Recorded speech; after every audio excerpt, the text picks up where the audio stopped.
اعوذ باللہ من الشیطان الرجیم بسم اللہ الرحمن الرحیم۔ عزیزان من، آج اگست 1981 کی 21 تاریخ ہے اور درس قرآن کریم کا آغاز سورہ الزخرف کی آیت 63 سے ہو رہا ہے، 43/63۔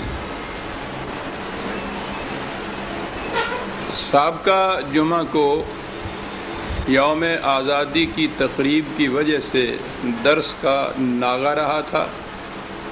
تجدید یادداشت کے لیے عرض کر دوں کہ اس میں آخری آیت یہ تھی جس میں حضرت عیسیٰ علیہ السلام کو علم للساعات کہا گیا تھا، اور میں نے یہ بتایا تھا کہ ساعت کا ترجمہ قیامت کر کے پھر یہ عقیدہ وضع کیا گیا کہ حضرت عیسیٰ علیہ السلام قرب قیامت کو آسمان سے نازل ہوں گے، اور پھر آگے وہ سارا قصہ امام مہدی آئیں گے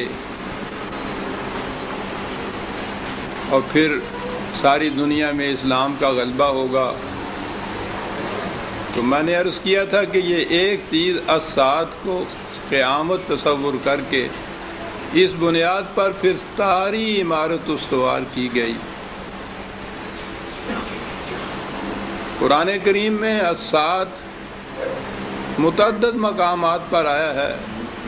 یہ ایک یکایک آنے والے انقلاب کے لیے یہ لفظ استعمال ہوتا ہے، اور قرآن میں تو یہ اس انقلاب عظیم کے لیے لفظ آیا ہے جو نبی اکرم صلی اللہ علیہ وسلم کے ہاتھوں رونما ہوا تھا۔ ہمارے سامنے تو نہ اس دور کی تاریخی دین کے نقطۂ نگاہ سے آئی، نہ حضور کی سیرت ہی ایک انقلابی کے نقطۂ نگاہ سے پیش کی گئی، اس لیے وہ زیادہ سے زیادہ آپ کی پوزیشن ایک وائز کی یا کسی طرح ایک مملکت کے سربراہ کی،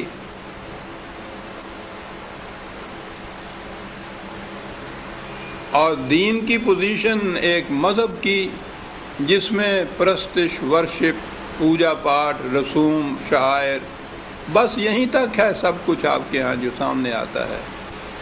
مملکت بھی آتی ہے آپ کے ہاں تو وہ یہی دنیاوی مملکتیں، سلطنتیں جیسے ہوتی ہیں اس قسم کی ایک مملکت سامنے آ جاتی ہے، بس کچھ تھوڑے سے اخلاقی صفات ہیں جو بیان ہو جاتے ہیں۔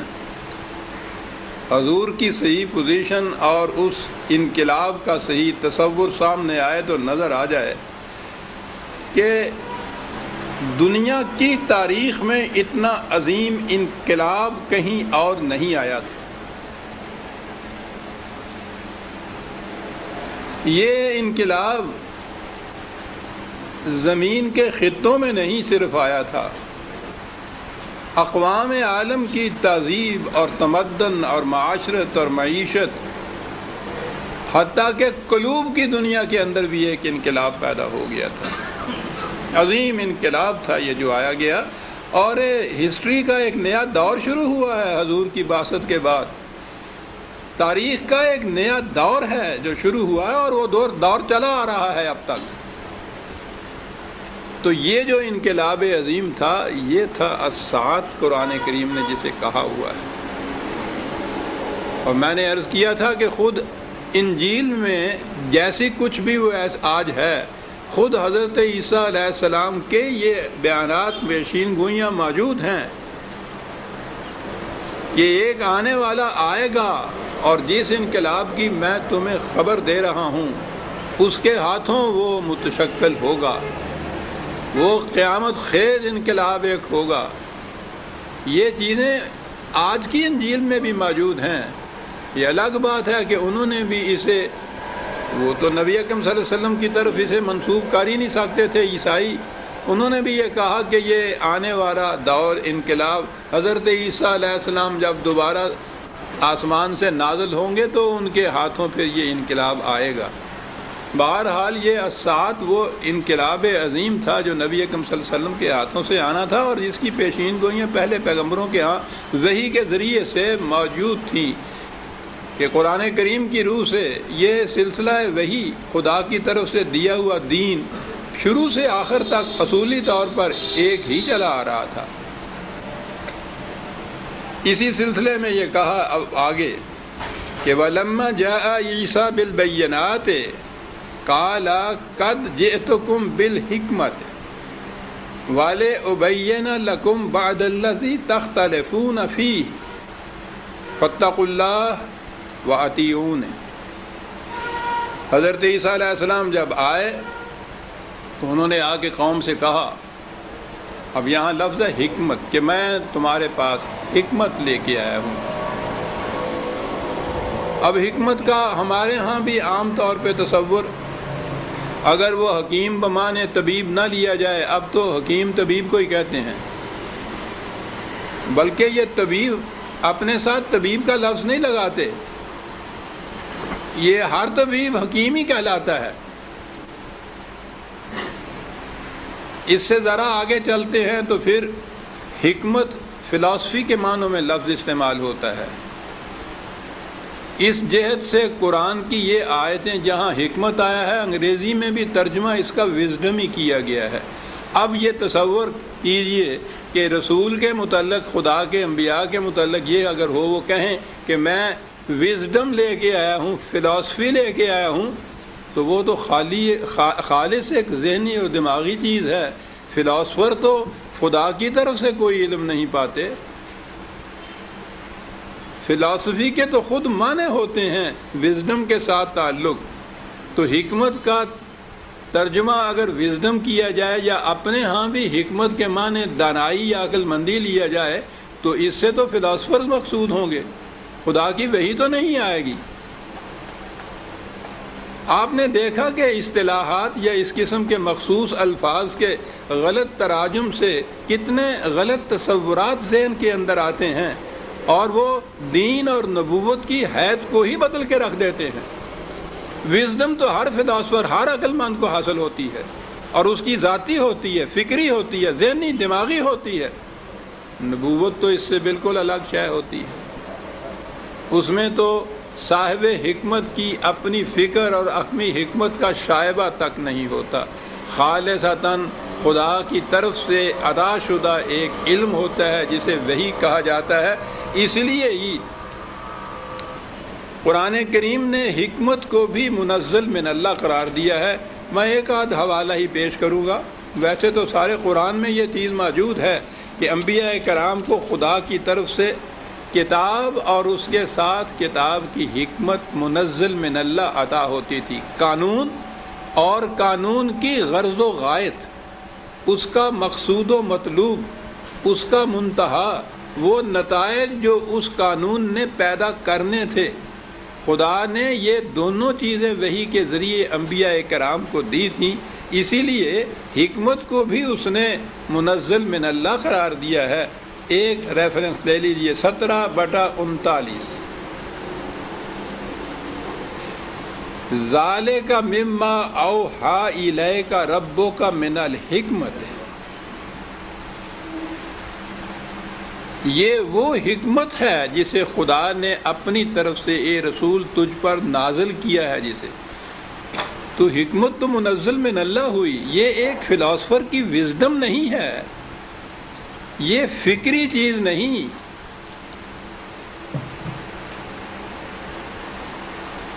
یہ وہی ہے۔ تو جب ہم حکمت کا لفظ نبی یا نبی کی کتاب کے متعلق استعمال کریں گے تو یہ حکمت اس حکمت سے بالکل الگ، مختص، منفرد ہوگی جسے ہم ایک فلاسفر یا عام داناؤں کے سلسلے میں بیان کریں گے۔ اقبال نے اسی لیے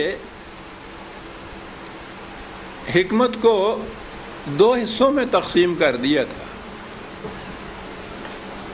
ایک دانش برہانی، ایک دانش نورانی۔ تو اصطلاحات پہ بڑا بھوت۔ تو دانش برہانی تو وہ ہے کہ جو آرگومنٹس کی روح سے کسی نتیجے پہ پہنچتی ہے، برہان دلائل کو کہتے ہیں، اور یہ وہ وزڈم ہے جو عام دنیاوی فلاسفرز کے پاس ہوتی ہے۔ اور دوسری حکمت کو انہوں نے حکمت نورانی کہا ہے، جو وحی کے ذریعے سے انبیاء کرام کو حاصل ہوتی یا ملتی تھی۔ تو اس لیے اسے ذہن میں رکھنا چاہیے کہ جب انبیاء کرام کے متعلق حکمت کو منزل من اللہ کہا جائے گا تو وہ وحی ہوگی، اس میں کوئی فرق نہیں ہوگا وحی کے اندر۔ غایت اس کی کیا تھی؟ قرآن کی طرف سے جو وحی آئی، حضرت عیسیٰ علیہ السلام نے اپنی قوم سے، یہ قوم بنی اسرائیل میں سے خود بھی تھے، اور بنی اسرائیل کی کھوئی ہوئی بھیڑوں کی طرف، جیسے متی میں انجیل میں آیا ہے، ان کا دائرہ اپنی قوم کے ہی اندر تھا۔ یہ عالمینی رسالت جو ہے وہ تو حضور نبی اکرم صلی اللہ علیہ وسلم کی ہے، کیونکہ انہوں نے قیامت تک کے لیے آپ کی رسالت نے بروئے کار رہنا تھا۔ تو بنی اسرائیل کی طرف ہی آپ آئے تھے۔ بنی اسرائیل کی طرف تو ایک سلسلہ چلا آ رہا ہے نبیوں کا، حضرت ابراہیم علیہ السلام سے شروع کیجئے، ان کا ایک بیٹا تو حجاز میں حضرت اسماعیل علیہ السلام یہاں آ کے بس گئے تھے، دوسرا بیٹا آپ کا اسحاق علیہ السلام، اور پھر ان کے بعد ان کی شاخ حضرت یعقوب۔ حضرت یعقوب علیہ السلام کا لقب اسرائیل تھا، اس کے بعد آگے جو اولاد چلی ان کی، تو یہ اولاد تو ذریت ابراہیمی ہی تھی، حضرت اسحاق علیہ السلام کی نسل سے آگے چلنے والی، لیکن انہوں نے اپنے آپ کو بنی اسرائیل ہی کہلایا۔ تو یہ بنی اسرائیل تو چلے آ رہے تھے، حضرت ابراہیم علیہ السلام تھے، یا بالتخصیص حضرت یعقوب علیہ السلام کے بعد ان کی ذریت میں سے یہ چلے آ رہے تھے۔ یہودی تو یہ حضرت موسیٰ علیہ السلام کے بعد جب ان کو شریعت موسوی ملی ہے تو وہ یا تو میرے ہاں وہ شعلہ نہیں برق طور میں میرے ہاں یہ ساری تفصیل ان کی دی ہوئی ہے تاریخ بنی اسرائیل کی، تو یہ یہودی اس اعتبار سے کہلائے تھے، اپنی جوڈائزم جو ان کی یہودیت ان کے ہاں کی جو تھی، مذہب ان کے ہاں جو تھا، اس کی بنا پر یہودی کہلائے، ورنہ یہ بنی اسرائیل تو اس جہت سے کہلاتے چلے آ رہے تھے۔ تو حضرت عیسیٰ علیہ السلام یہ بنی اسرائیل میں سے تھے، بنی اسرائیل کی طرف ہی مبعوث ہوئے تھے۔ اب یہ ایک بنی اسرائیل کی شاخ کوئی لے لیجئے تو انبیاء کرام ان میں آتے رہے، ہر نبی خدا کا وہی پیغام لاتا رہا جو باقی انبیاء کو ملا تھا۔ ذرا پنکھے کو موڑ دیجیے۔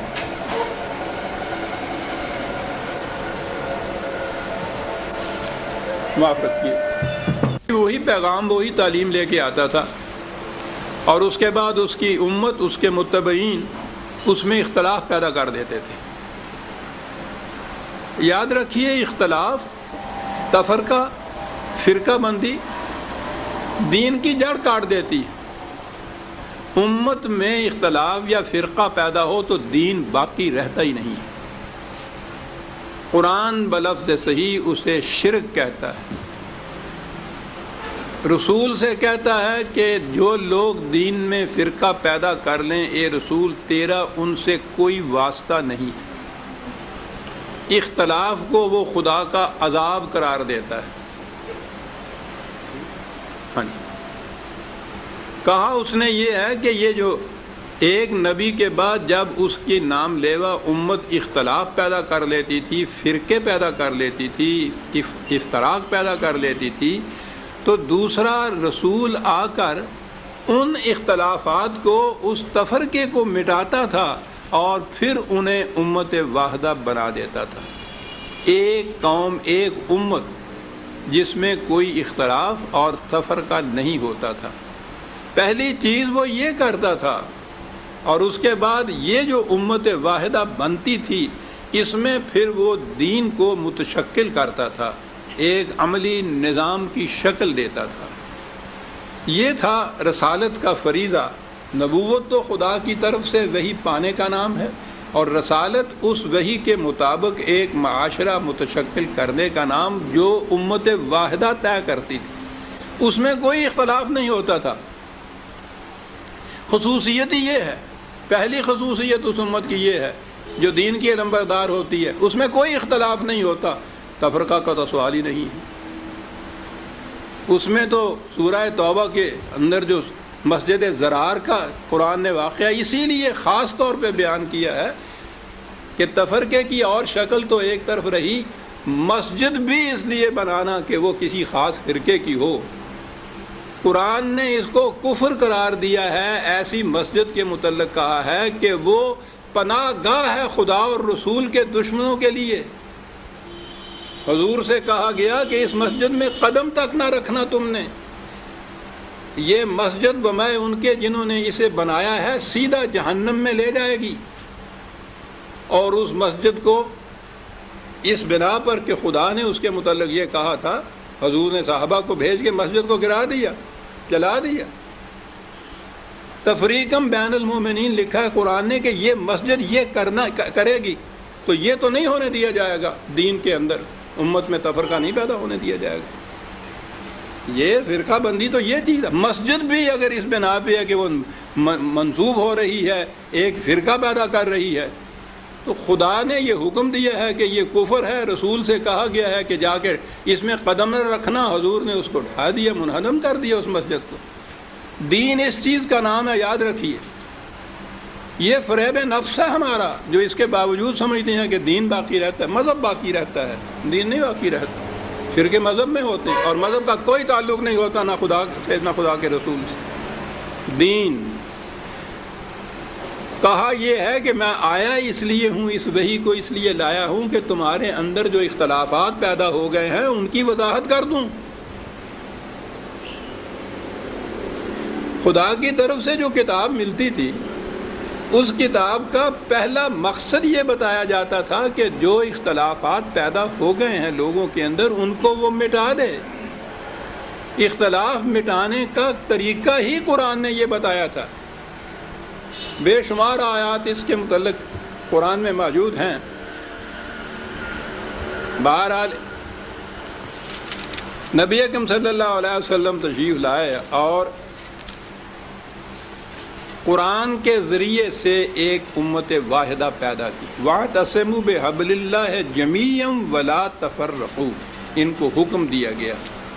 یہ خدا کی کتاب کو انفرادی طور پہ نہیں، جمیعاً اجتماعی طور پہ سب کے سب اکٹھے ہو کر مل کر اس کو پکڑو اور تفرقہ نہ پیدا کرو۔ یہ تھا اس امت کے متعلق جو کہا گیا اور یہ کر کے دکھایا حضور نے۔ اب یہ کہ کبھی کسی بات میں اگر تم میں اختلاف ہو جائے، ٹھیک ہے، آراء کا بھی اختلاف ہو سکتا ہے، اگر وہ اختلاف ہو جائے اور اس کو علی حالہ ہی رہنے دیا جائے تو وہ اختلاف تو بڑھ جائے گا، خلیج بڑھ جائے گی اختلاف کی، اس پہ تفرقہ پیدا ہو جائے گا، اس کو وہیں مٹا دیتا ہے قرآن۔ اب اختلاف اگر ہو جاتا ہے، ٹھیک ہے، کوئی مسئلہ سامنے آ گیا ہے، اختلاف آراء ہی سے ہی آپس میں ڈسکشن کے زمانے میں سے ہی اختلاف ہو جاتا ہے، کیسے اختلاف مٹے؟ 42/10 وَمَا اخْتَلَفْتُمْ فِيهِ مِنْ شَيْءٍ فَحُكْمُهُ إِلَى اللَّهِ ذَلِكُمُ اللَّهُ رَبِّي عَلَيْهِ تَوَكَّلْتُ وَإِلَيْهِ أُنِيبُ۔ اگر کسی معاملے میں تم میں کوئی اختلاف پیدا ہو جائے تو اس کا فیصلہ کتاب اللہ سے لیا جائے گا۔ یہ ایک محکم اصول قرآن نے بیان کر دیا، پختہ طریق بیان کر دیا اختلافات کو مٹانے کے لیے۔ اس کا فیصلہ جو ہے وہ کتاب اللہ کی طرف سے لیا جائے۔ اب اس کے بعد جناب وہ تو پوچھے نہیں کہ بھائی جب فرقہ بندی کو محکم رکھنا ہو تو کس کس قسم کے پھر ان کو دلائل کیا کہا جائے گا، حجتیں جنہوں کہندے ہو تسی کہ جی وہ قرآن کی طرف ہی آ گیا، قرآن کی تعبیر میں اختلاف ہو جائے گا تو پھر کیا کیا گیا؟ جی ہاں، قرآن نازل کرنے والے خدا نے یہ کہا تھا کہ اس کے منزل من اللہ ہونے کی ایک دلیل یہ بھی ہے کہ اس میں کوئی اختلافی بات ہے نہیں۔ قرآن اگر ایک کسی معاملے میں دو اختلافی باتیں بطور ان کے دیتا ہے تو وہ منزل من اللہ نہیں رہتا۔ نہ کوئی پوچھنے والا، نہ کوئی بات کرنے والا، پروپیگنڈے کی مشینری اتنی وسیع ان لوگوں کے پاس موجود ہے، کیا کہا جائے؟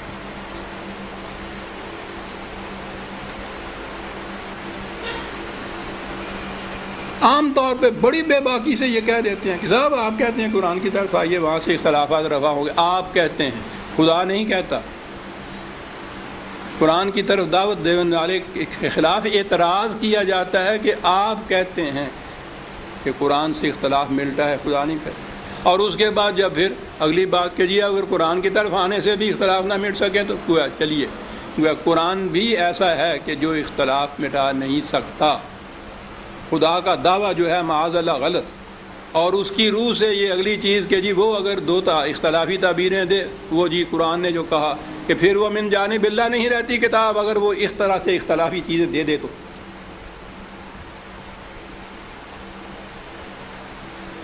کس سے کہے جائے اور کیا کہا جائے؟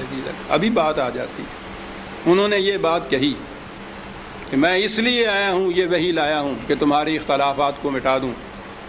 فاتقوا اللہ، خدا کے احکام کی نگہداشت کرو، واطیعون، اور اس کا عملی ذریعہ یہ ہے، انفرادی طور پر اپنے اپنے طور پر نہ اس کو لو، ایک مرکزی اتھارٹی ہونی چاہیے اور وہ خدا کا رسول تھا، اس کی اطاعت کرو۔ تو عملاً بھی ایک وحدت پیدا ہو گئی۔ جب آپ ایک مرکز کی اطاعت کریں گے، ایک قانون کی اطاعت کریں گے تو اختلافات مٹ جائیں گے۔ چھوٹا سا بھی ایک قانون جب ہے، کیپ ٹو دی لیفٹ، بائیں طرف چلو، تو آپ دیکھیے چونکہ ایک اتھارٹی موجود ہے مملکت کی، اس کا ایک قانون موجود ہے، اس میں کوئی اختلاف پیدا نہیں ہوتا۔ اختلاف پیدا ہوتا ہے جہاں ہڑبونگ مچتی ہے۔ امام کے پیچھے جو نماز پڑھی جاتی ہے اس میں کوئی اختلاف نہیں ہوتا، اس کی ایک آواز پہ اٹھتے ہیں، ایک آواز کے اوپر بیٹھتے ہیں اور لیٹتے ہیں، کوئی اختلاف نہیں ہوتا۔ اسی مسجد میں وہی نمازی جب وہ فرض کے بعد فرضوں کے بعد جب امام آگے نہیں رہتا باقی نماز پڑھتے ہیں، ساری مسجد اختلافات کا ایک منظر بن جاتی۔ کوئی کھڑا ہے، کوئی جھکا ہے، کوئی سجدے میں ہے، کوئی سلام پھیر رہا ہے، کوئی دعا مانگ رہا ہے، کوئی اٹھ کے جا رہا ہے، کوئی سامنے سے پھر رہا، وہی مسجد کا صحن جو اس سے پیشتر ایک جنت نگاہ تھا، باہمی اتفاق کا، باہمی ائتلاف کا، وہی مسجد، وہی نمازی انتشار و افتخار کا ایک نقشہ بن جاتے ہیں۔ کیا ہوا؟ ایک امام نہ رہا۔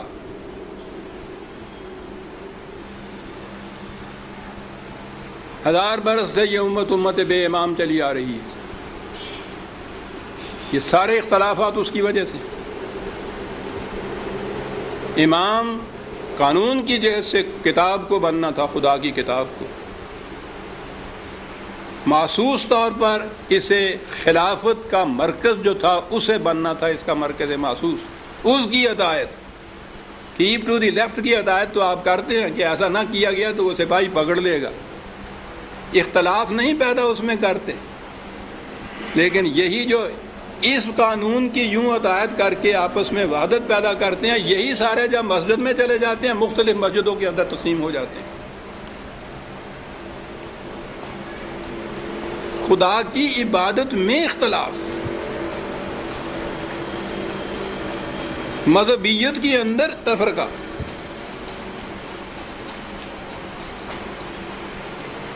انہوں نے کہا کہ میں آیا اس لیے ہوں کہ تمہارے اختلافات مٹا دوں، اور وہ خدا کی طرف سے وحی کے ذریعے میں مٹاؤں گا۔ اور یہاں ہم نے ایک آیت کم از کم یہ دیکھی، 20 ہیں کہ قرآن خدا کی کتاب اسی لیے آیا ہے کہ تمہارے اختلافات مٹا دے، تم میں تفرقہ نہ پیدا ہونے دے۔ یہ ہوگا ان اللہ ہوا ربی و ربکم فاعبدوہ ھذا صراط مستقیم، یہ کہا انہوں نے۔ کہ یہ قانون جس کی عطایت سے وحدت پیدا ہوگی ہم میں، میرا بھی رب وہی ہے، تمہارا بھی رب وہی ہے، اسی کی محکومیت اختیار کرو، فاعبدوہ۔ جب آپ لا کی اوبیڈینس کریں گے، قانون کی اطاعت کریں گے، تو پھر اختلاف پیدا نہیں ہوگا۔ فعبدون کے معنی یہ تھا، عبادت کے معنی محکومیت اختیار کرنا تھا خدا کی، تو محکومیت جب ایک قانون کی اختیار کی جائے گی اس میں تو اختلاف ہو نہیں سکے گا۔ لیکن یہاں جب یہ کچھ ہوا، عبادت کا ترجمہ پرستش کر لیا، اسی کی پرستش کرو، تو اب پرستش تو پھر ہر ایک اپنی اپنی نماز کے مطابق کرتا ہے۔ اس نے کہا تھا کہ مساجد صرف خدا کے لیے ہونی چاہیے، لا تدعوا مع اللہ الہ، اس کے ساتھ کوئی دوسرا الہ نہ ملا۔ یہاں کوئی مسجد بھی ایسی نہیں ہے جو اللہ کی مسجد ہو، یہاں ہر مسجد کے باہر لکھا ہوا ہوتا ہے مسجد غوثیہ، رضویہ، رضوانیہ، یہ ہوتا ہے اس کے اندر۔ کسی دوسرے اس جو اختلاف رکھے اس مسلک سے اس کو وہاں نماز نہیں پڑھنے دیتے۔ مسئلے ہیں ان کے یہاں کے کہ وہ نماز پڑھ لے تو مسجد اول تو اس کا فرش اکھیڑ دینا چاہیے، ورنہ دھو تو ضرور لینا چاہیے۔ نماز پڑھنے والا کوئی شرابی آگے کھڑا نہیں ہو گیا تھا۔ کیا ہوا؟ یہ عبادت کا مفہوم وہی محکومیت رہتا تو آپ دیکھتے، اس کے لیے پھر ایک قانون ہونا چاہیے تھا، ایک مرکزی اتھارٹی ہونی چاہیے تھی، اس کی اطاعت ہونی چاہیے تھی، جو اس کے خلاف ورزی کرتا اسی وقت سپاہی ہتھکڑی لگا لیتا، عذاب علیم۔ یہ بیچ میں سے گئی بات، دین بنا انفرادی مذہب، اب اس کے اندر ہر فرد کا مذہب الگ الگ ہے۔ ھذا صراط مستقیم، اس نے کہا تھا صراط مستقیم تو ایک ہی ہوتی ہے جی، پگڈنڈیاں تو مختلف ہو سکتی ہیں، شاہراہ ہائی وے جو ہے وہ تو ایک ہی ہوتی ہے۔ سارے قرآن میں صراط جو ہے وہ واحد ہے، سیدھا قائم راستہ جو ہے یہ ہے کہ اختلاف مٹ جائے۔ کہا اس کے بعد وہ تو یہ کہہ کے چلے گئے، اور جو ہوتا چلا آ رہا تھا فاختلف الاحزاب من بینہم، ان کی امت میں بھی آپس میں اختلاف پیدا کر دیا۔ فویل للذین ظلموا من عذاب یوم علیم، اب اس کے بعد ان کی تباہی آئے گی اس اختلاف کی وجہ سے۔ لیکن اس کے بعد تو پھر بھی ابھی وہ ایک گنجائش تھی ایک آنے والے کی، جس نے آ کر پھر اختلافات مٹانے تھے۔ اسی لیے کہا حل ینظرون الا الساعۃ، دیکھیے یہ الساعۃ یہاں آیا،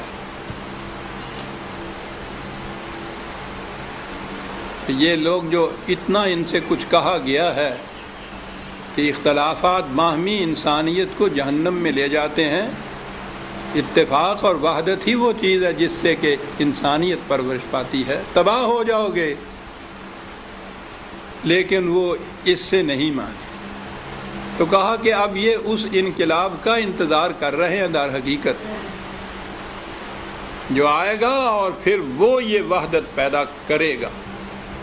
ان تاتیہم بغتۃ وہم لا یشعرون، ایسے بھی ہوتا ہے کہ یہ مگن رہیں اپنی اس حالت کے اندر اور کہیں گے او نہیں، کون ہے ہمیں الٹا دینے والا، کس میں برتا ہے اتنا، کیا اس جو ہماری روش زندگی ہے اس کے اندر کسی قسم کا اختلاف پیدا کر دے، کوئی نہیں کچھ کر سکتا۔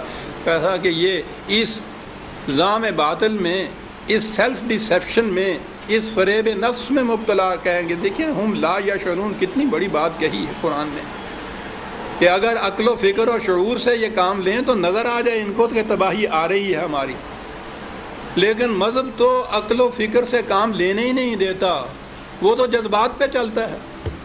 کلو عزم بما لدیہم فرحون، ایک امت کے کئی ٹکڑے کر دیے، ہر فرقہ مگن ہے اس بات میں کہ میں حق پر ہوں، باقی سب باطل پہ۔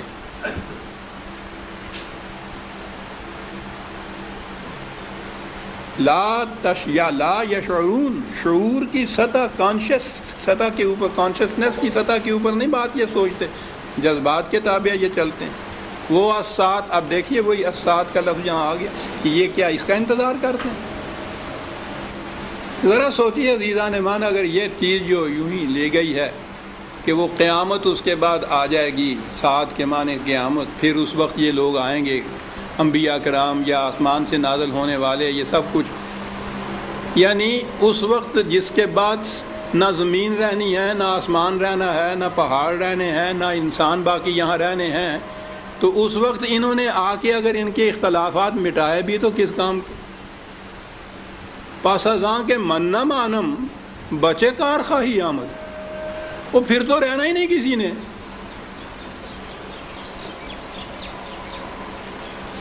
وہ اتفاق جو ہے وہ تو اب بھی ہو جاتا ہے، قبرستان میں ایسا اتفاق ہوتا ہے، کبھی کوئی اختلافی بات ہی نہیں ہوتی، وہ جھگڑتے ہی نہیں آپس میں، کبھی کوئی مناظرہ نہیں ہوتا، سارے تفرقے مٹ جاتے ہیں۔ تو اگر یہ بڑے پیمانے کے اوپر اس پوری دنیا نے قبرستان بن جانا ہے جسے قیامت یہ کہتے ہیں، تو اختلافات مٹے بھی تو کام کیس آئی وہ بات؟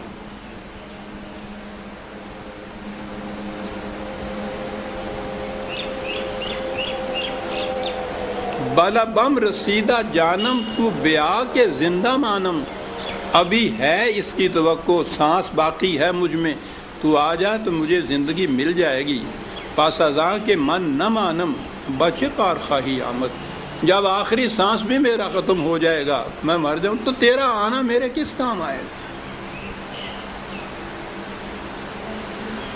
اسات وہ عظیم انقلاب تھا حضور کی زبان سے آیا۔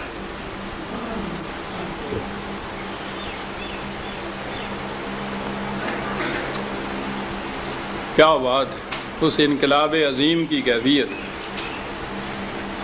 کہا کہ یہ موجودہ آپ تمہارا جو معاشرہ ہے، معاشرہ میں آپس میں تعلقات کی نوعیتیں ہیں، رشتہ داریاں ہیں، یہ کسی اشتراک ایمان کی بنیاد پہ نہیں ہے۔ رشتہ داریوں میں تو کسی قسم کا انسان کا اپنا اختیار ارادہ ہوتا ہی نہیں۔ چاچے دا پوت بھرا، پیو دا بھرا چاچا، انہیں پوچھیا سی بھی تینوں تو یہ چاچا تیرا بنا دئیے گا، وہ تو چاچا ہی سی۔ ہزار کہیے، آپ کہیے کہ نہیں صاحب میرا چاچا نہیں، وہ تو چچا ہے، وہ چچے کا بیٹا جو ہے وہ تو چچے کا بیٹا ہے، اختیار ہی کوئی نہیں ہے۔ آپس میں یہ جتنے بھی اضافی رشتے دنیا کے ہیں، کاروباری رشتے، کاروبار کی یافتہ، دوستیاں بھی اگر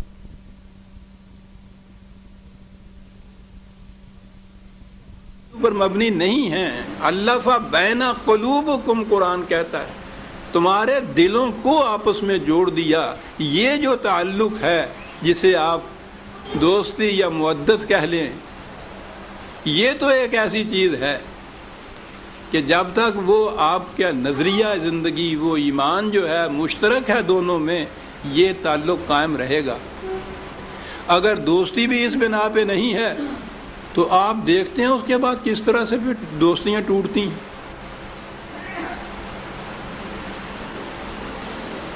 یعنی بعض اوقات تو وہ بڑی صحیح بات ہے، وہ پنجابی کی ایک بات آئی، میری لگ دی کسے نے نہ دیکھی تے ٹوٹ دی نو جگ ویکھدا، وہ ٹوٹن دے بعد تے وہ اس طرح نال باں باں کرتے پھر دے ایک دوسرے کے خلاف، اس سے کوئی دشمن بھی اتنی زیادہ ایک دوسرے کے خلاف مخالفت نہیں کرتا جتنے یہ دوست ایک دوسرے کے خلاف کرتے ہیں۔ یہ دوستی کیا ہوتی ہے؟ بعض مفادات کے بنا پر، بعض تعلقات کی بنا پر، کچھ جذباتی طور پر یہ ہوتی ہے۔ جب یہ رشتہ ختم ہوتا ہے، وہ مفادات ختم ہو جاتے ہیں، جذبات ٹھنڈے پڑ جاتے ہیں، اسی دن یہ دوستی ٹوٹ جاتی ہے۔ لیکن اس انقلاب عظیم کے بعد جو باہم افراد جو ذرے ایک چٹان بنتے ہیں، وہ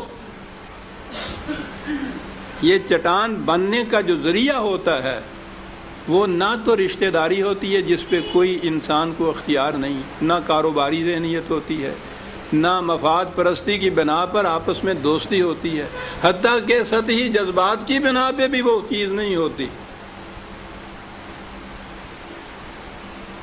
یہ ساری چیزیں ایک طرف ہوتی ہیں، اور وہ ہم آہنگی جو ہوتی ہے انسان کے قلب و نگاہ کی، ان سے جو ایک دوسرے کے ساتھ پیوستہ ہوتے ہیں، یہ ہوتی ہے محکم دوستی جسے آپ کہیں گے۔ اس سے امت بنتی ہے۔ قرآن نے وارن کر دیا تھا، اس کے لیے بھی بہت سی آیات ہیں۔ بہرحال ایک آدھ آیت تو میں پیش کر دیا کرتا ہوں حوالے کے لیے، ریفرنس کے لیے۔ آپ کہیے شیخ صاحب پنکھا پھر پرے ہٹ گیا، ذرا سا یوں کر دیجیے گا، پنکھا پھر ذرا پرے ہٹ گیا۔ 9/24 بڑی عظیم آیت ہے صاحب۔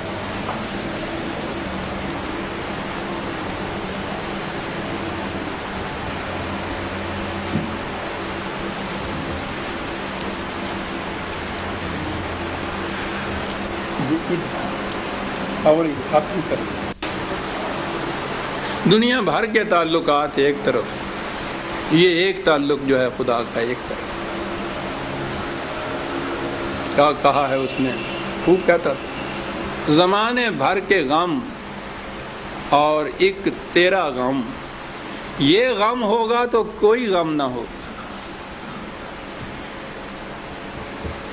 زمانے بھر کے تعلقات کے وجوہ اور ایک یہ تعلق ہوگا، پھر کوئی تعلق اور نہیں رہے گا۔ قرآن کی آیت سنیے، خدا کرے کہ اتنی سی عربی تو آپ کہیں جان ہی لیں، ترجمے میں وہ بات کہاں آتی ہے؟ قل ان کان آباؤکم 9/24 قل ان کان آباؤکم و ابناؤکم و اخوانکم و ازواجکم و عشیرتکم وَأَمْوَالٌ اقْتَرَفْتُمُوهَا وَتِجَارَةٌ تَخْشَوْنَ كَسَادَهَا وَمَسَاكِنُ تَرْضَوْنَهَا۔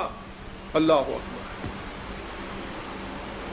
کوئی چیز باقی رہتی ہے؟ اے رسول ان سے کہہ دو کہ جو ایک امت بننے کے لیے آئے ہیں، کہ اگر تمہارے ماں باپ، تمہاری اولاد، تمہارے بہن بھائی، تمہاری بیویاں اور خاوند، تمہارے اہل خاندان، تمہاری مال و دولت جو تم اس طرح سے حاصل کرتے ہو، تمہاری تجارت جس کے مندہ پڑنے سے ہر وقت تم خائف رہتے ہو، تمہارے یہ محلات جو تم نے بڑے چاو چونچلوں سے بنائے ہیں،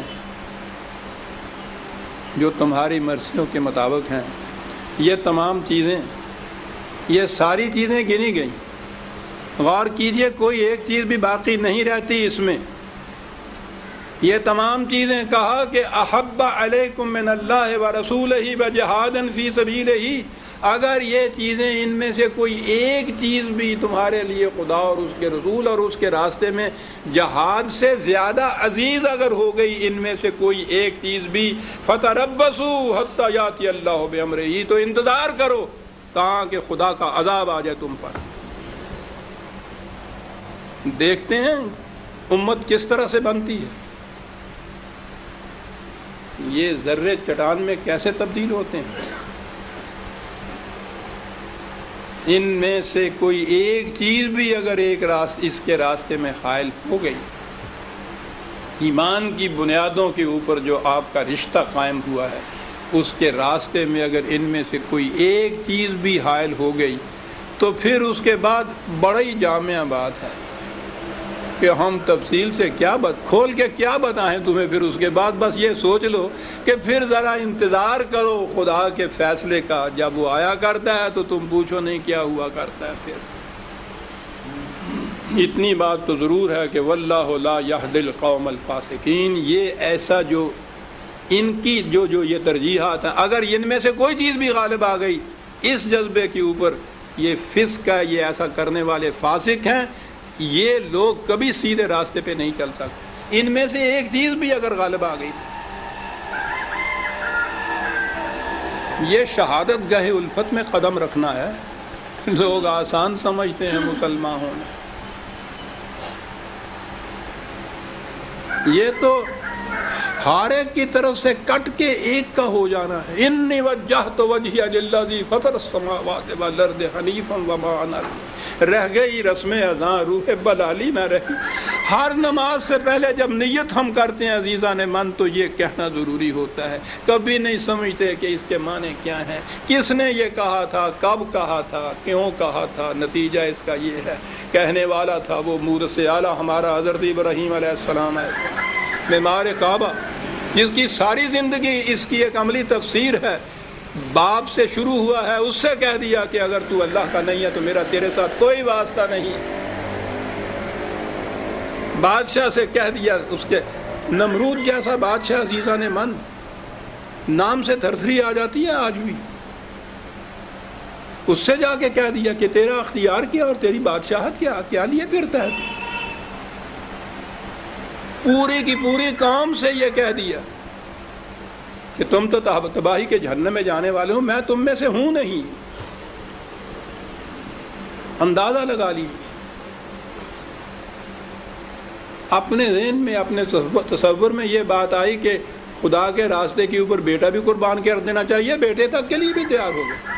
یہ سارا کچھ کرنے کے بعد وہ خدا کا ایک گھر جسے کہتے ہیں وہ ایک قائم کیا, ایک مرکز قائم کیا توحید کے لیے.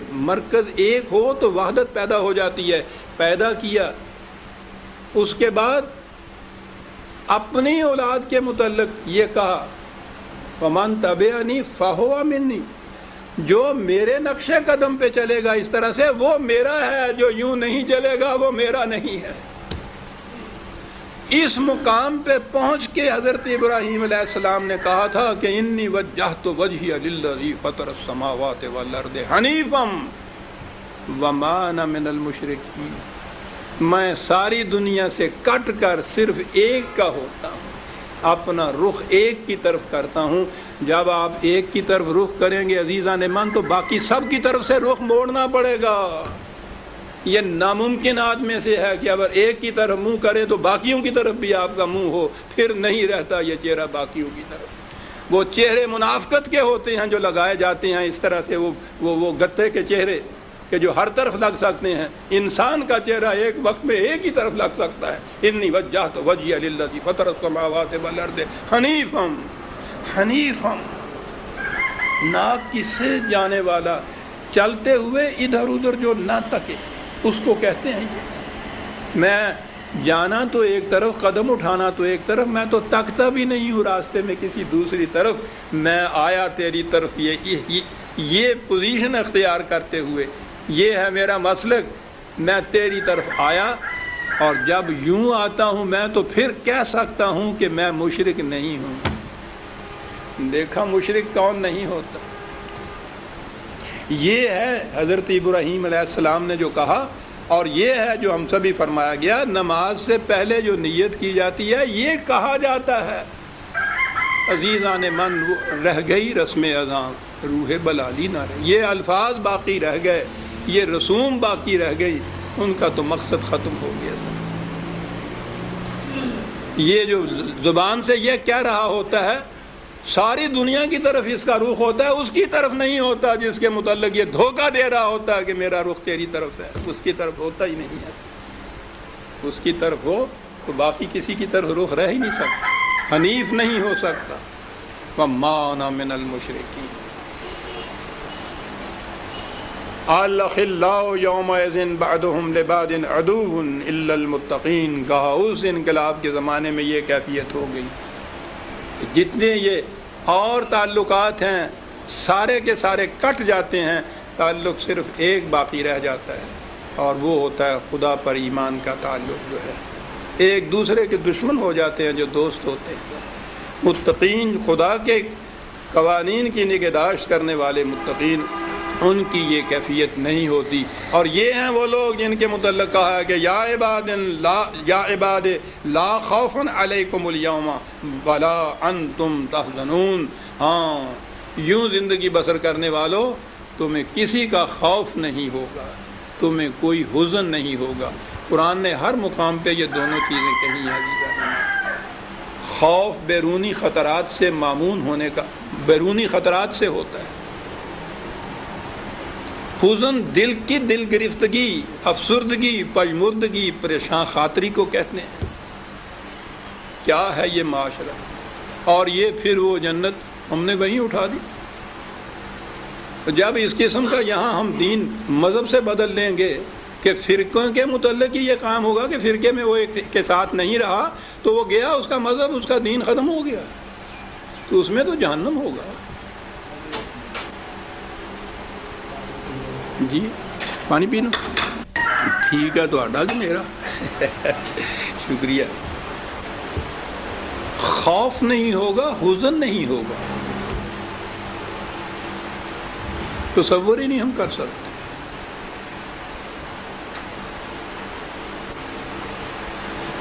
زیادہ سے زیادہ کامیاب مملکت، سلطنت وہ ہوتی ہے جو اطمینان دلا دے کہ کوئی باہر کا حملہ آور، کوئی کسی قسم کا تم پہ خطرہ نہیں پیدا کر سکتا۔ ہم نے انتظامات کر لیے ہیں، ڈیفنس کے پورے انتظامات ہیں، جتنے یہ انتظامات باہر کے خطرے کو روکنے کے ہوتے ہیں اتنا ہی دل کا حزن بڑھتا چلا جاتا ہے اس ملک کے باشندوں کا۔ کوئی ایسا دل بھی نظر کہیں آتا ہے جس میں حزن نہ ہو کسی قسم کا عزیزان من۔ وہ یہ کرتا ہے بے لوث اخلاص کے پر مبنی دو افراد میں بھی عزیزان من اگر قلبی تعلق کی دوستی ہو جائے حزن مٹ جاتا ہے۔ قرآن نے کہا ہے کہ اس سے دلوں کے اندر وہ جو گلیلے بن جاتا ہے نا، ایک غلن کا لفظ ہے قرآن میں، اس قسم کی چیزیں وہ پنجابی کے ساتھ وہ کہتے ہیں گلیلا بن گیا ہوگا، گلیلا وٹیا، وہ جو اس طرح سے مٹی کا وہ جو وہ کمان میں رکھ کے وہ چلاتے ہیں، وہ اتنا سخت ہوتا ہے، اتنا گول ہوتا ہے، ٹوٹتا ہی نہیں۔ یہ چیز ہوتی ہے دلوں کے اندر ایک دوسرے کے خلاف اگر کچھ رکھا ہوا ہو تو وہ ہوتا ہے غل، جسے قرآن کہتا ہے کہ جنتی معاشرے کی پہلی سمبل نشانی یہ ہوگی کہ ان کے قلوب میں ایک دوسرے کے خلاف وہ گلیلا وٹیا ہے کوئی نہیں ہوئے گا، وہ ٹوٹ جائیں گے، راز ایک جیسے ہو جاتے ہیں، تبل السرائر، کوئی راز بھی ایک دوسرے کا مخفی نہیں پھر رہتا اس کے اندر۔ اگر راز الگ ہوں تو راز الگ ہوتے ہیں نا، جب غرض ایک ہو جائے، مقصد ایک ہو جائے تو پھر تو راز آپس میں رہتا ہی نہیں ہے، پھر تو راز رکھنے والا منافق ہوتا ہے۔ یہ ہے وہ الذین آمنوا بآیاتنا وکانوا مسلمین، شرط یہ بتائی وہ جو ہمارے قوانین کی صداقت پر یقین رکھتے ہیں، آمنوا یہ تو ہو گیا ایمان ہو گیا، وہ اتنی شرط ہی نہیں ہے، یہ تو ہے اس چیز کی صداقت کو ایکسیپٹ کر دینا، ہاں صاحب میں مانتا ہوں یہ صحیح بات ہے، میں مانتا ہوں کہ قانون اس مملکت کا یہ ہے کیپ ٹو دی لیفٹ، یہ تو ماننا ہے صرف۔ وَقَانُوا مُسْلِمِينَ، اس کے مطابق پھر وہ عمل کرتے ہیں۔ اب اگر آپ یہ کہتے رہیں کہ قانون ٹھیک ہے میں مانتا ہوں کیپ ٹو دی لیفٹ، اور چلے وہ رائٹ کی طرف، اور عام طور پہ وہاں جو چوراہے کے اوپر دور سے دیکھتے ہیں کہ اگر تو وہ لال پگڑی والا ہے تو پھر تو آپ کیپ ٹو دی لیفٹ، پھر تو آپ مسلم ہوتے ہیں، اور نظر آئے پہ وہ نہیں ہے تو شوں یوں جاتے ہیں۔ آمنو تو اس وقت بھی آپ ہوتے ہیں، وہ تمہیں پتہ ہے کیپ ٹو دی لیفٹ قانون ہے، کہتا مجھے پتہ ہے، تو آمنو تو ہو گیا۔ کون سی چیز نہیں ہوئی؟ وَقَانُوا مُسْلِمِينَ، یہ مسلم نہیں رہا۔ دونوں شرطیں ہیں اس جنت میں جانے کے لیے، دونوں شرطیں، قانون کی صداقت پر یقین اور اس پر عمل۔ پھر اب ہمارے ہاں الذین آمنوا تو ہو گیا بھی، ہر مسلمان کے گھر میں پیدا ہونے والا بچہ پیدائشی مومن ہوتا، وہ الذین آمنوا تو یہ ہو گیا۔ وَقَانُوا مُسْلِمِينَ، مسلمان نام رکھ دیا، دونوں شرطیں پوری ہو گئیں۔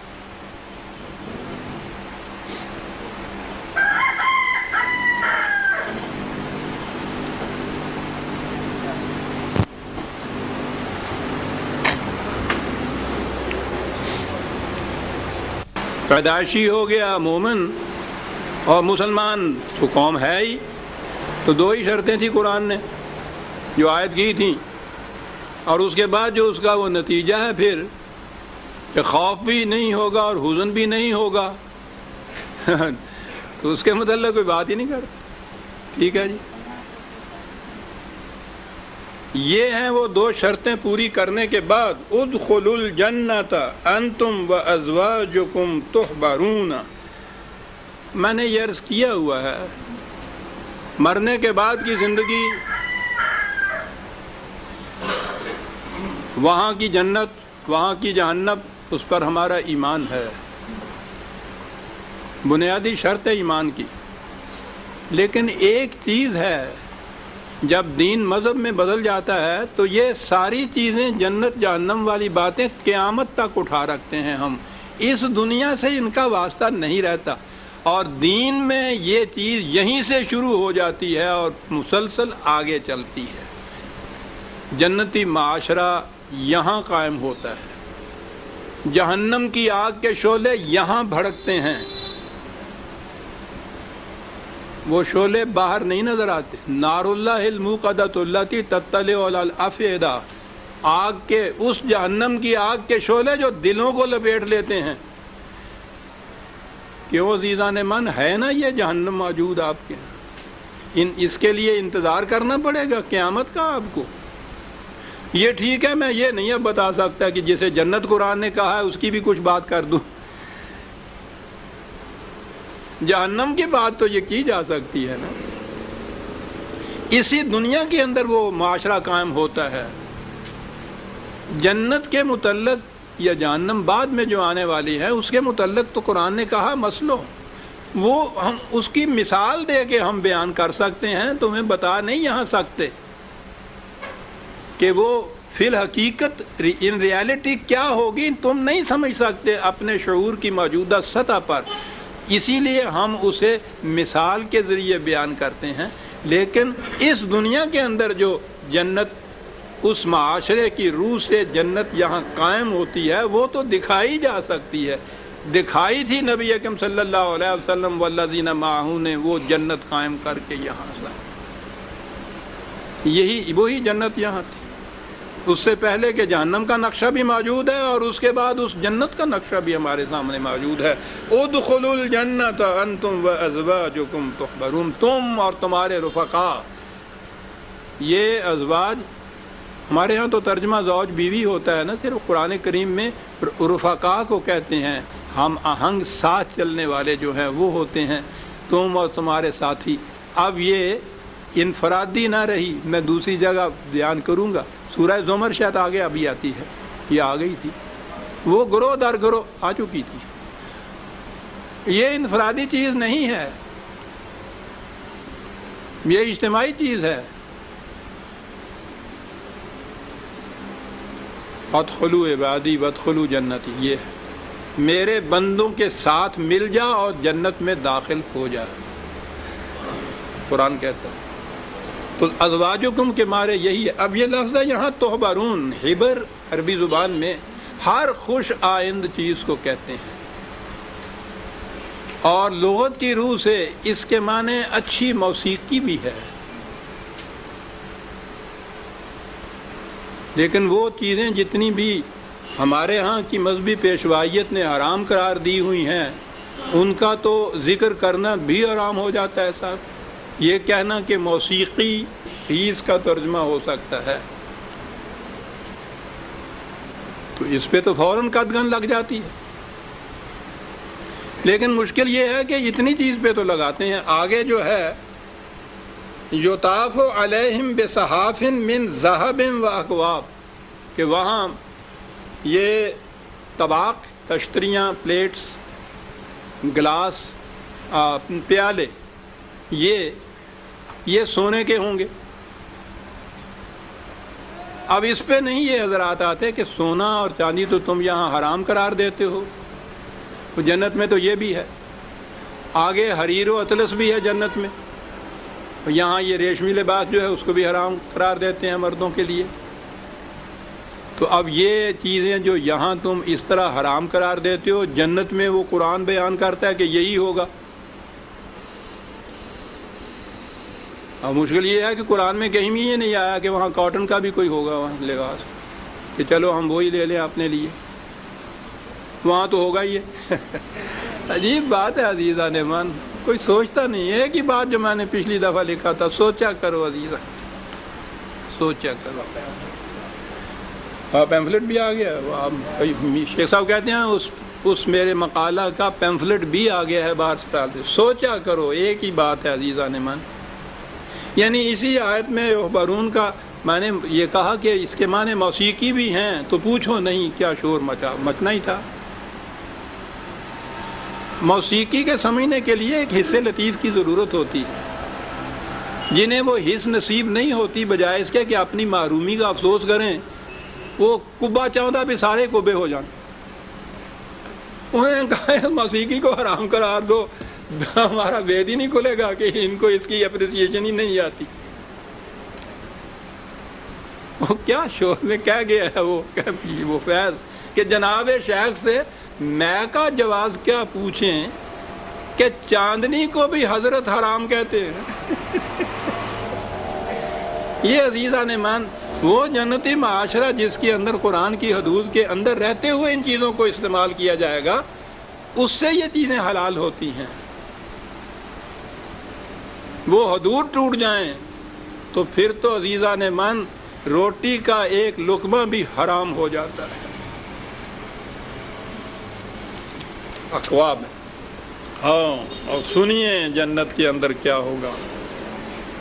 وَفِيهَا مَا تَشْتَهِيهِ الْأَنفُسُ وَتَلَذُّ الْأَعْيُنُ۔ کہا تفصیل میں جانے کی کیا ضرورت ہے، جو تم چاہو گے ملے گا۔ وہ آپ کو یاد ہے وہ آیت میں ہمیشہ اس کے بعد پڑھا کر، دوسرے مقام پہ ہے، جو تم چاہو گے، جو تمہاری آرزو ہوگی وہ پوری ہوگی۔ وَلَدَيْنَا مَزِيدٌ،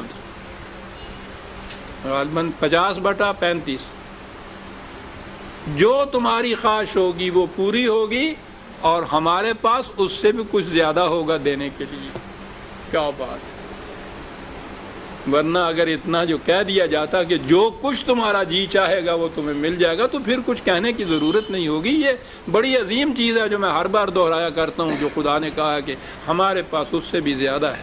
کہنے کی بات وہی ہے کہ تم کیا اور تمہاری خواہشیں اور آرزویں کیا بڑی محدود ہوتی ہیں۔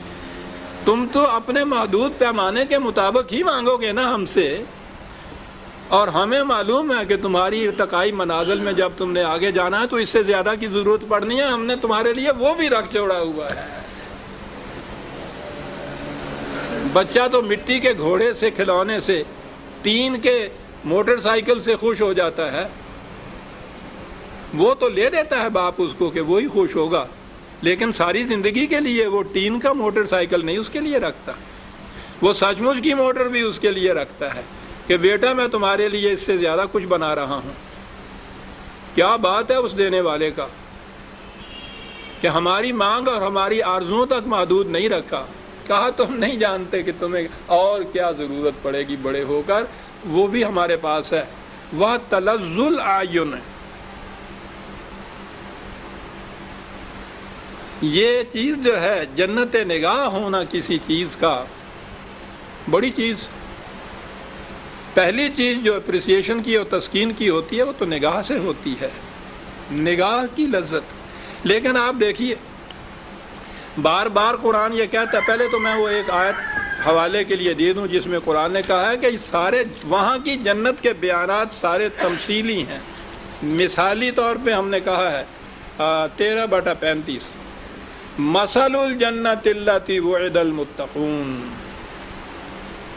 متقیوں کے لیے جو وہاں کی جنت کا وعدہ ہم نے کیا ہے اس کی مثال یوں سمجھو، اور پھر اس کے بعد سب کچھ کہا ہے۔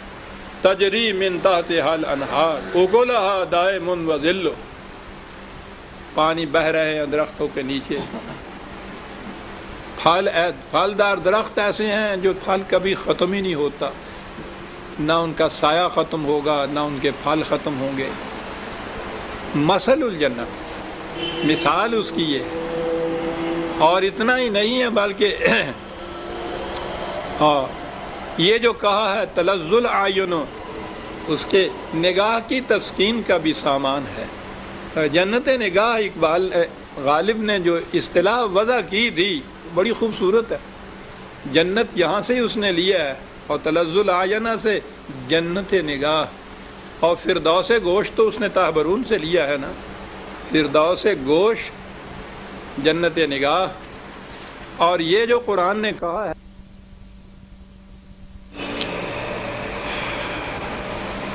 نگاہ کی لذت، یہ بھی بات واضح کر دی کہ اسی دنیا کی مادی لذتوں کو نہ سمجھ لینا. یاد رکھو 32/17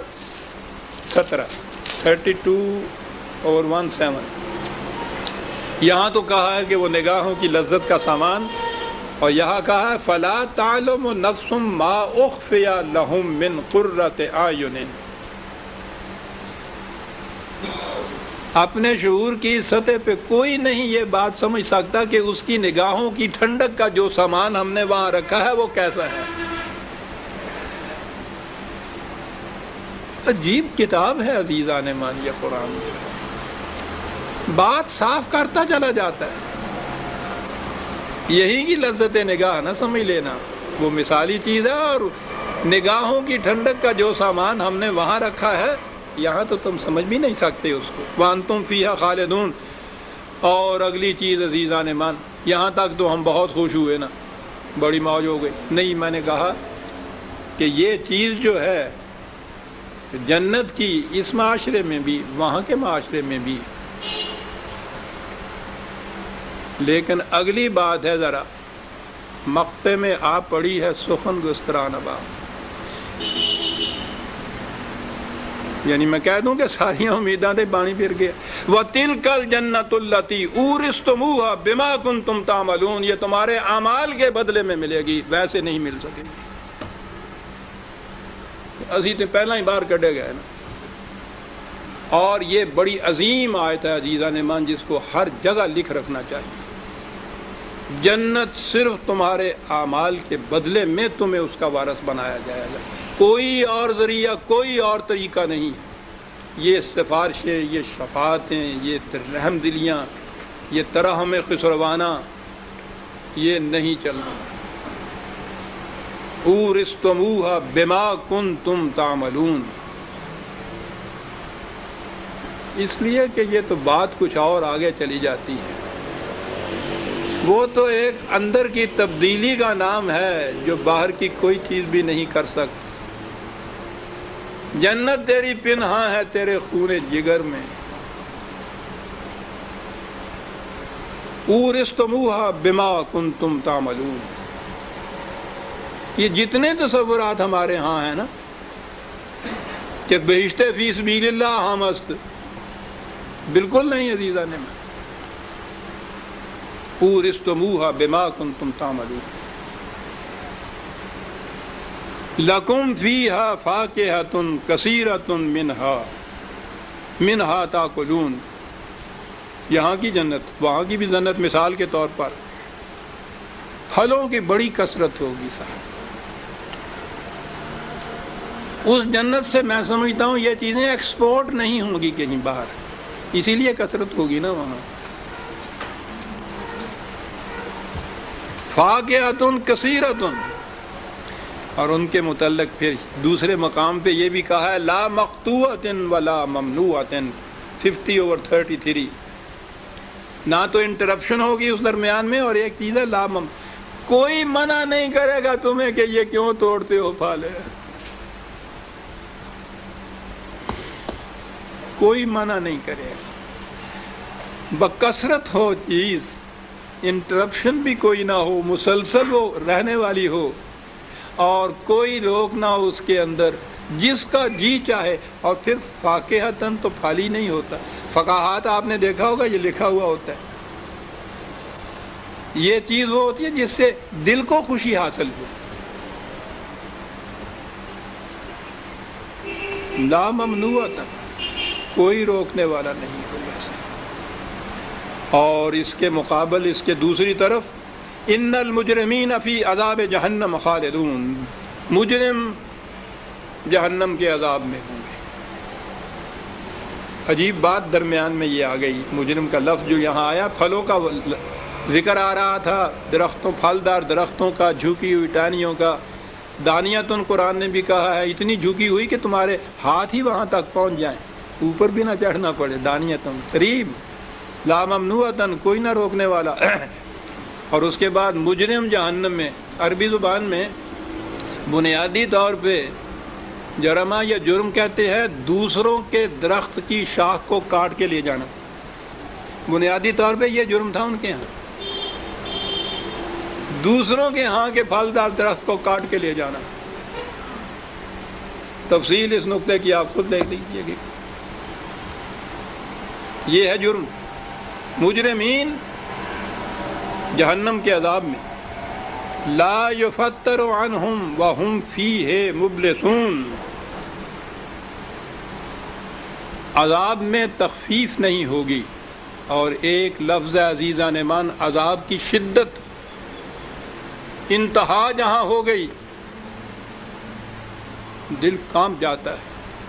کہا عذاب کی انتہا یہ ہے کہ تم مایوس ہو جاؤ گے، مایوسی شدت ہے عذاب کی، فرسٹریشن۔ ابلیس کو اسی لیے اسی سے وہ لفظ نکلا ہوا ہے، بلا ساتھ، مایوسی پیدا کر دینے والا۔ یہ ہے سب سے زیادہ عذاب، امید کی کوئی کرن بھی کہیں باقی ہو پھر نہیں آدمی مرتا۔ عذاب تو وہ ہوتا ہے کہ جس سے نکلنے کی کوئی امید باقی نہ رہے۔ وَمَا ظَلَمْنَاهُمْ وَلَٰكِنْ كَانُوا هُمُ الظَّالِمُونَ۔ تمہارے ذہن میں کہیں یہ نہ آ جائے کہ ہم ان کو پکڑ کے لے آ کے اس طرح جہنم میں اور اس طرح سے ان پہ عذاب طاری کریں گے اور ہم ان کے ساتھ یہ کر رہے ہیں، کچھ نہیں، انہوں نے یہ جہنم اپنے لیے آپ تیار کیا ہوا ہے، اپنے اوپر آپ ظلم کیا ہوا ہے، ہم نے تو نہیں ظلم کیا، ہم تو ظلم نہیں کرتے۔ اگلا ایک لفظ ہے خیر، شاید 15 منٹ میں بات بن جائے، تفصیلی نقشہ وہ نہیں کھینچ رہا، ایک لفظ کہتا ہے عزیزان من جس میں ساری تفصیل آ جاتی ہے۔ وَنَادَوْا يَا مَالِكُ لِيَقْضِ عَلَيْنَا رَبُّكَ، جہنم کے دروغے کو اس نے مالک کہا ہے۔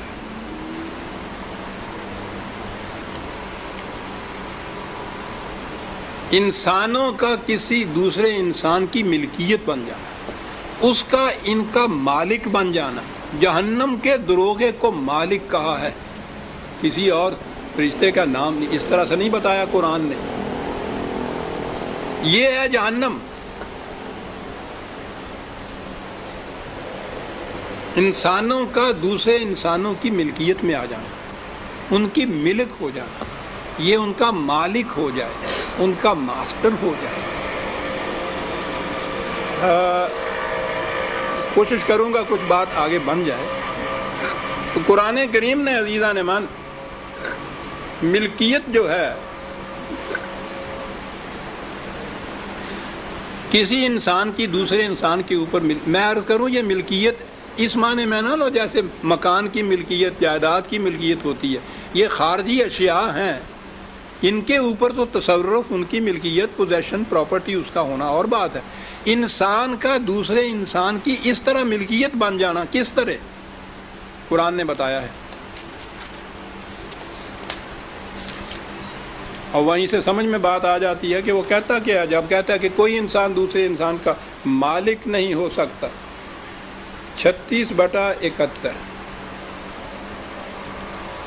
وہ کہتا ہے یہ جو مال مویشی ہوتا ہے نا، گائے، بھینس، بھیڑ، بکری، یہ گدھا، گھوڑا وغیرہ مویشی جتنے ہوتے ہیں، اولم یراؤ انا خلقنا لہم مما عملت ایدینا انعاما فہم لہا مالکون، یہ جو مویشی دی کیٹل ہیں، انسان ان کا مالک ہو سکتا ہے۔ اب مالک کے معنی آپ سمجھ لیجیے۔ وَذَلَّلْنَاهَا لَهُمْ، ملکیت کے اندر ایک بات اور آگے کہی، ایک لفظ ہے تسخیر، سخرہ، اس کے معنی ہوتا ہے کچھ کسی سے کوئی کام لینا اپنا، اتنا ہی ہوتا ہے۔ ذللنا ہوتا ہے کسی کو ذلیل کر کے کام لینا اس سے، یعنی وہ چلا بھی جا رہا ہے اور پیچھے سے ڈنڈا بھی مارا جا رہا ہے، اور پھر وہ تو گالیاں بھی دیتے ہیں ساتھ۔ یہ لفظ کا اندازہ لگاؤ کہ تم ان کے مالک ہوتے ہو، ان سے کام بھی لیتے ہو، اور پھر ایسی چیز اس طرح کا سلوک کرتے ہو جیسے کسی کو ذلیل کیا جاتا ہے، ڈنڈے بھی مارتے ہو پھر اس کو۔ اور پھر ملکیت کے اندر کیا کیا چیزیں ہیں، فَمِنْهَا رُكُوبُهُمْ، ان پہ سواری بھی کرتے ہو، وَمِنْهَا يَأْكُلُونَ، کھا بھی جاتے ہو ان کو، وَلَهُمْ فِيهَا مَنَافِعٌ، طرح طرح کے منافع ان سے حاصل کرتے ہو تم۔ یہ انعام کے متعلق کہا۔ اگر انسانوں کی کیفیت دوسرے انسانوں کے ساتھ اس قسم کی ہو جائے اسے کہیں گے ملکیت۔ ملوکیت یہیں سے لفظ نکلا تھا۔ ملک اسی لیے بادشاہ کو کہتے تھے کہ وہ اپنی پوزیشن رعایا کے مقابلے میں یہ رکھتا تھا۔ قرآن نے کہا کہ وہ انقلاب جو قرآن کی روح سے اس دنیا میں آئے گا، اسے اس نے ایک اصطلاح ہے اس کی، پھر میں عرض کروں، جو بھی ہم میں سے نماز پڑھنے والے ہیں دن میں کم از کم کوئی 44 مرتبہ تو یہ کہتے ہیں نا مالک یوم الدین، خدا کے متعلق۔ سورہ فاتحہ جب بھی ہم پڑھتے ہیں اس میں مالک یوم الدین آتا ہے، پہلی چیز آتی ہے۔ یہ یوم الدین کیا ہے؟ قرآن نے خود کہا ہے 82/17 پہلے لیے، وَمَا أَدْرَاكَ مَا یوم الدین، یوم الدین یوم الدین تم کہتے ہو، کبھی سوچا بھی ہے تم نے یوم الدین کیا ہوتا ہے؟ اس یوم کی کیفیت کیا ہوتی ہے، اس معاشرے کی، اس عہد کی، اس دور کی، اس عصر کی کیا ہوتی ہے خصوصیت؟ اتنی اہم چیز تھی، یہ کہا کہ تمہیں کون بتائے کہ یوم الدین کیا ہوتا ہے، تم کیا سمجھو کہ یوم الدین کیا ہوتا ہے؟ پھر کہا ثم ما ادراک ما یوم الدین، بڑی اہم بات ہے، اسی لیے ہم کہتے ہیں کہ کون تمہیں اور بتا سکتا ہے، بس آؤ ہم تمہیں بتاتے ہیں یوم الدین کیا ہوتا ہے۔ الدین جس دور کے اندر عملاً متشکل ہوتا ہے وہاں کیفیت یہ ہوتی ہے یوم لا تملک نفس لنفس شیئا، کوئی انسان کسی دوسرے انسان کا مالک نہیں ہوتا۔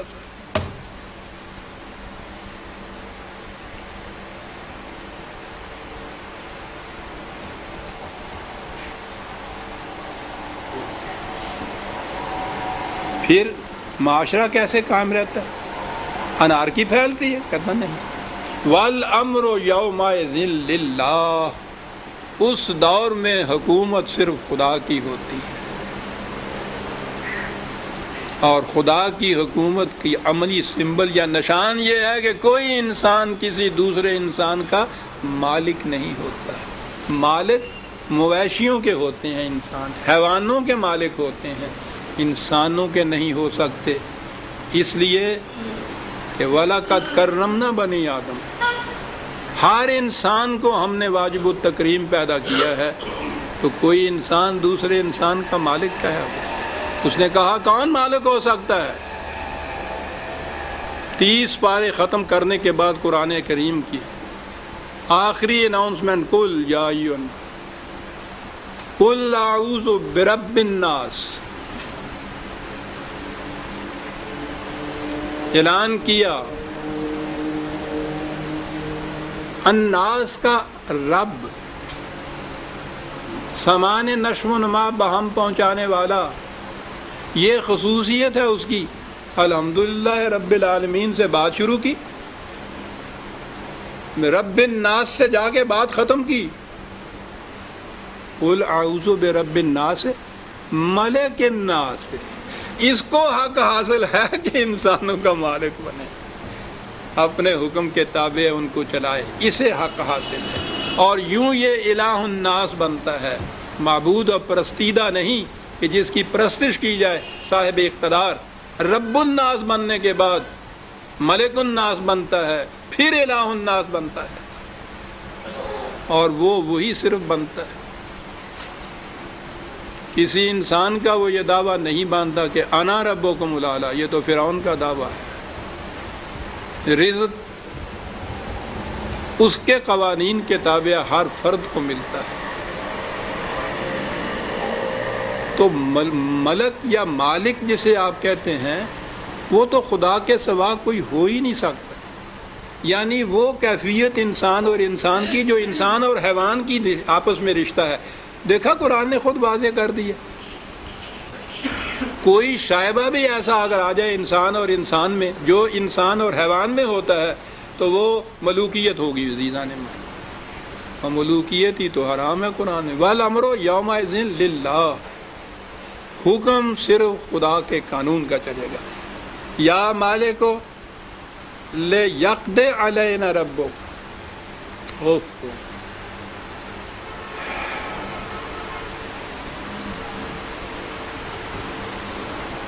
اس عذاب کے بعد آپ دیکھتے ہیں کیا درخواست پیش کریں گے وہ جیلر کے پاس دروازے پہ جو کھڑا ہے، اس کا کہا کہ اس عذاب سے چھٹکارا ممکن نہیں، خدا سے کہو کہ ہماری موت ہی ہم پہ طاری کر دے۔ اف، موت ہی طاری کر دے۔ لیکن وہ عذاب کیا ہوا جو موت سے ختم ہو جائے؟ کہا تھا وہ تو نا امید ہوں گے اس سے۔ آپ کو معلوم ہے اس سے پہلے بھی آ چکی ہیں یہ آیتیں، لیکن ریفرنس کے لیے پھر دوہرا دوں۔ جہنم کے متعلق قرآن کریم میں 14/17 پہلے یہ لے لیجیے، وَيَأْتِيهِ الْمَوْتُ مِنْ كُلِّ مَكَانٍ وَمَا هُوَ بِمَيِّتٍ، چاروں طرف سے موت آتی دکھائی دے گی لیکن وہ مریں گے نہیں۔ ہوئی ہوئی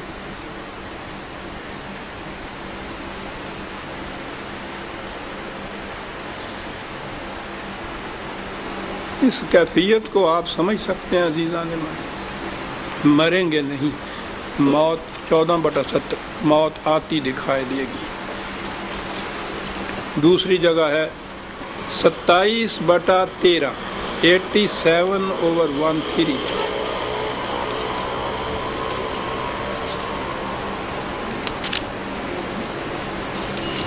ستائیس غلط کہا میں نے بھائی جان، 87 87 87/13، چاروں طرف سے موت آتے دکھائی دے گی، مریں گے نہیں، اور کہا ثم لا يموت فیہا ولا یحیا، اس میں نہ وہ مردہ ہوں گے نہ زندہ ہوں گے۔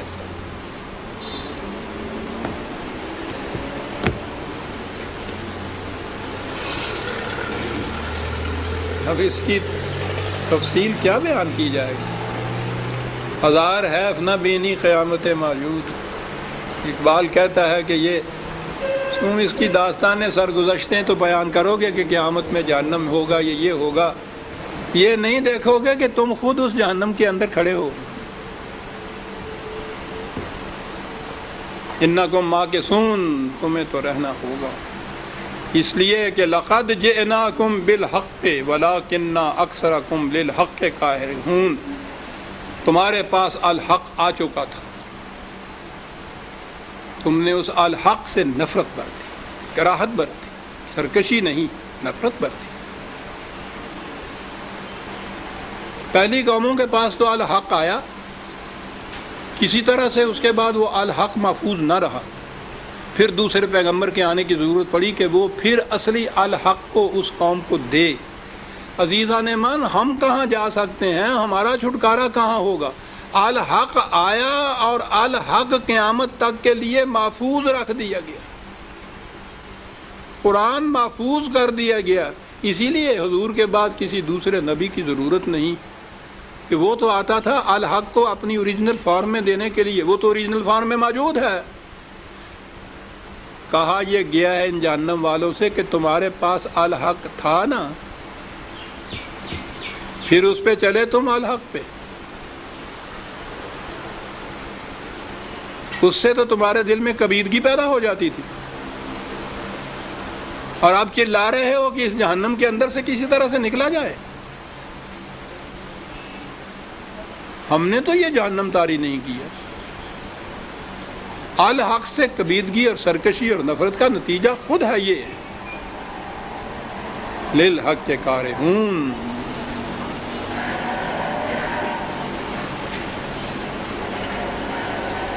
ام ابرموا امرا فانا مبرمون، کہا یہ لوگ اتنا کچھ ان کو سمجھایا جا رہا ہے، اس کے باوجود یہ اپنی حکومت، اپنے اقتدار، اپنی قوت، اپنی مالکیت، اپنی ملوکیت، اسی کے اوپر جمے بیٹھے ہیں اور اس قسم کی تدبیریں محکم کرتے چلے جا رہے ہیں کہ اس میں کوئی دراڑ نہ پڑے، اس میں کوئی رکھنا نہ پڑے۔ کہا انہیں بتا دیجئے کہ تمہاری تدبیریں ایک طرف رہیں، ہمارے قانون مقافات عمل کی تدبیریں بڑی محکم ہوتی ہیں، حذر ہے چیرہ دستاں، سخت ہیں فطرت کی تعزیریں، ان کو کوئی توڑ نہیں سکتا۔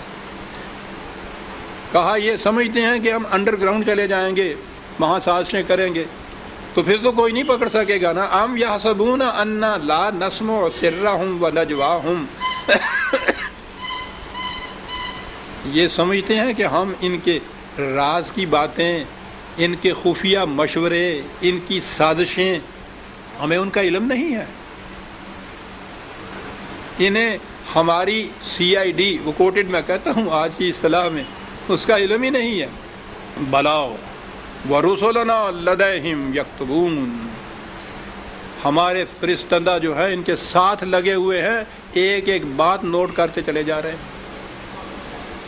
یہاں یہ نہیں کہ کسی ایک مجمع میں، ایک جلسے میں، کسی ایک علاقے میں کہیں کوئی ایک ہو ہمارا سی آئی ڈی، یہاں تو ہر فرد کے ساتھ ہیں۔ وہ کہاں ہے، وہ رہتے کہاں ہیں اس کے ساتھ؟ یہ تو دائیں بائیں دیکھتا کہیں بھی نہیں ہوتے، کہا ان کے سینے کے اندر ہوتا ہے،